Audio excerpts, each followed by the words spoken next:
இயற்கையின் அற்புதமான ஜீவிகளில் ஒன்றுதான் தேனீ. அவை உருவாக்குகின்ற தேன் மிகவும் சுவையானதோர் உணவுப் பொருளாகவும் மருந்தாகவும் இருக்கின்றது.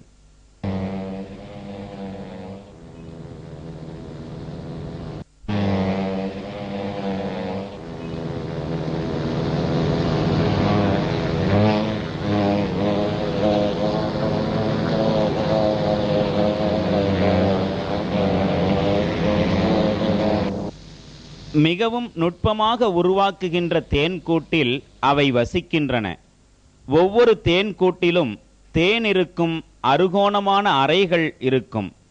இந்த அறைகளில் தேனை சேகரிக்க தேனீக்கள் மலர்களையே நாடி நிற்கின்றன. தேன் சேகரிப்பது மிகவும் சிரமமான காரியமாகும். 40 மில்லியன், அதாவது 4 கோடி பூக்களை சந்தித்தால் அரை கிலோ தேனை அவை சேகரிக்கும் என்றுதான் மிகவும் புதிய விஞ்ஞான ஆய்வுகள் தெரிவிக்கின்றன.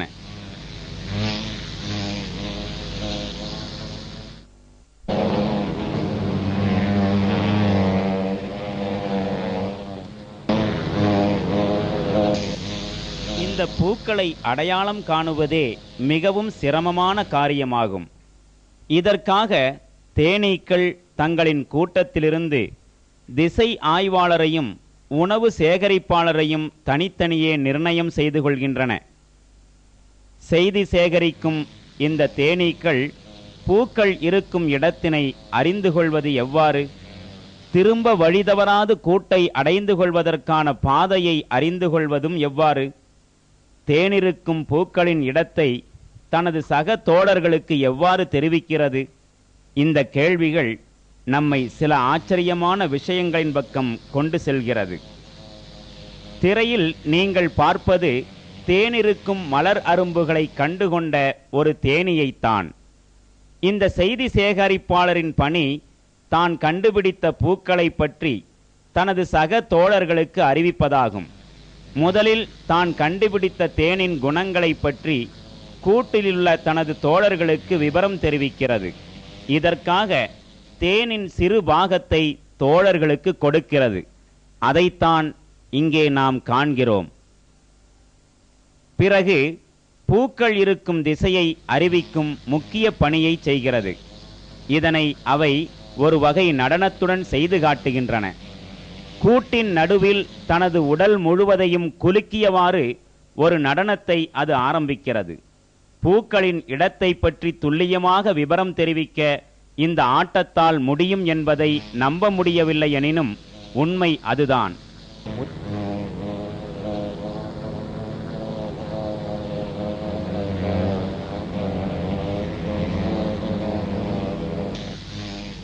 உதாரணமாக, கூட்டின் மேல்பாகத்தை இலக்காக கொண்டு நேர்கோட்டில் ஆட்டம் என்றால் உணவின் இடம் இருப்பது சூரியனுக்கு நேரான திசையிலாகும்.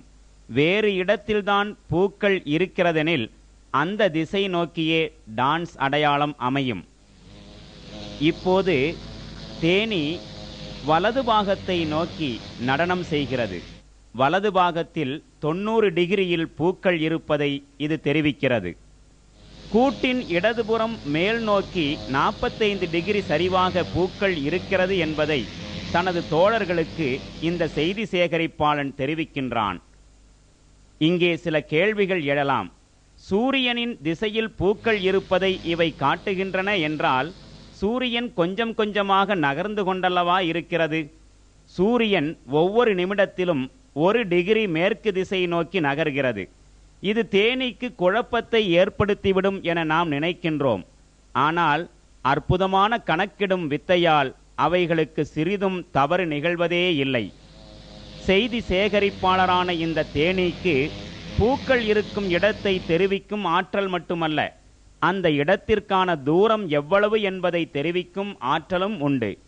நடனத்தை ஆரம்பிக்கும் போது உடலின் குலுக்கல்களின் எண்ணிக்கை மூலம் தூரத்தை கணக்கிட்டு அறிவிக்கவும் செய்கின்றன. தேன் சேகரிக்க தேவையான மிகச்சரியான தகவல்களை சேகரித்து கொண்டுதான் பயணத்தை தொடங்க வேண்டும்.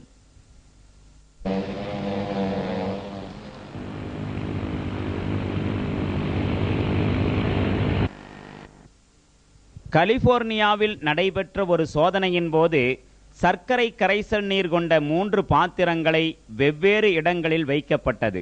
சிறிது நேரத்தில் செய்தி சேகரிக்கும் தேனீ அதனை கண்டுகொண்டது. முதல் பாத்திரத்தை அடைந்த தேனீயை ஒரு புள்ளி வைத்து அடையாளமிட்டனர். இரண்டாவது பாத்திரத்தை கண்டுகொண்ட தேனீ மீது ஒரு கோடு போட்டும், மூன்றாவது பாத்திரத்தை அடைந்த தேனீ மீது கூட்டல் குறி கொண்டும் அடையாளமிட்டனர். செய்தி சேகரிப்பாளர்களான இந்த அடையாளமிடப்பட்ட தேனீக்கள் சில நிமிடங்களுக்குள் மற்ற தோழர்களிடம் சென்று இதை தெரிவித்தன. செய்தி சேகரிக்கும் இந்த அடையாளமிடப்பட்ட தேனீக்கள் நுட்பமாக தனது கூட்டாளிகளிடம் செய்தியை சொல்லும்போது சொல்லப்பட்ட தேனீக்களின் மீதும் சில நிமிடங்களுக்குள் அதனதன் அடையாளத்தை போட்டனர். நிமிடங்களுக்குள்ளாக புள்ளி கொண்டு அடையாளமிடப்பட்டவை மிகச்சரியாக முதல் பாத்திரத்திலும், கோடு போட்டு அடையாளமிடப்பட்டவை இரண்டாவது பாத்திரத்திலும், கூட்டல் மார்க் கொண்டு அடையாளமிடப்பட்டவை மூன்றாவது பாத்திரத்திலுமாக அந்தந்த அடையாளங்கள் கொண்டவை மாத்திரமே வந்து சேர்ந்தன என்பதை கண்டுபிடிக்கப்பட்டது. செய்தி சேகரிப்பாளர்களின் செய்தியை புரிந்து கொண்டுதான் மற்ற தேனீக்கள் தேனை சேகரிக்கச் செல்கின்றன எனும் மகத்தான உண்மையை இது மிக தெளிவாக காட்டியது.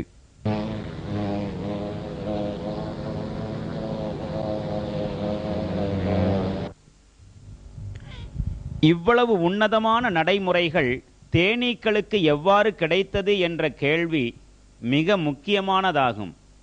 சிந்தனையோ புத்தி கூர்மையோ இல்லாத இந்த சிறிய ஜீவி இவ்வாறு நடந்து கொள்வது எப்படி?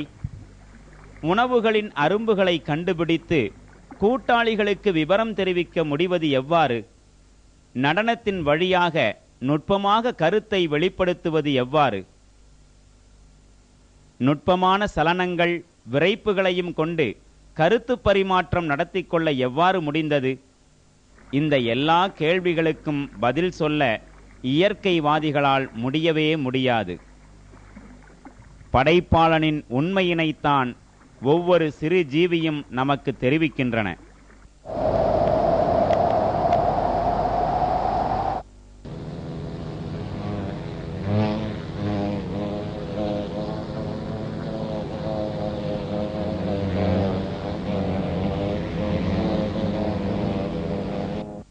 பூமியின் ஜீவராசிகள் தானாகவே தோன்றியவை என்றுதான் பரிணாமவாதம் கூறுகின்றது.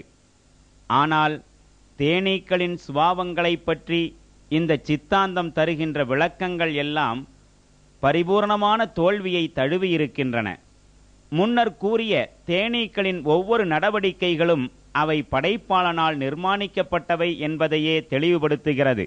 அவைகளை படைத்ததும் அவைகளுக்கு வழிகாட்டுவதும் அல்லாஹுதான். பரிசுத்த குர்ஆன் கூறுவதை கேளுங்கள்.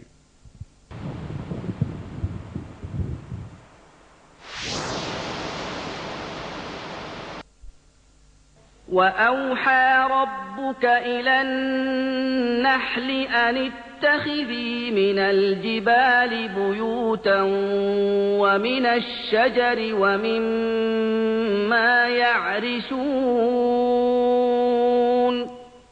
ثُمَّ كُلِي مِن كُلِّ الثَّمَرَاتِ فَاسْلُكِي سُبُلَ رَبِّكِ ذُلُلًا يَخْرُجُ مِن بُطُونِهَا شَرَابٌ مُخْتَلِفٌ أَلْوَانُهُ فِيهِ شِفَاءٌ لِّلنَّاسِ إِنَّ فِي ذَلِكَ لَآيَةً لِقَوْمٍ يَتَفَكَّرُونَ. மேலும் பாருங்கள், இறைவன் தேனீக்கு இவ்வாறு வகி அறிவித்தான். மலைகளிலும் மரங்களிலும் பந்தல்களில் படரும் கொடிகளிலும் நீ கூடுகளை கட்டிக்கொள். மேலும் பலதரப்பட்ட பழங்களிலிருந்து சாற்றை உறிஞ்சிக்கொள். உன் இறைவன் சீராக அமைத்து தந்த வழியில் சென்று கொண்டிரு. அந்த தேனீக்களின் உள்ளே இருந்து பலவிதமான நிறமுடைய ஒரு வானம் வெளிப்படுகிறது. அதில் மக்களுக்கு நிவாரணம் இருக்கிறது. திண்ணமாக சிந்திக்கக்கூடிய மக்களுக்கு இதில் ஒரு சான்று உண்டு.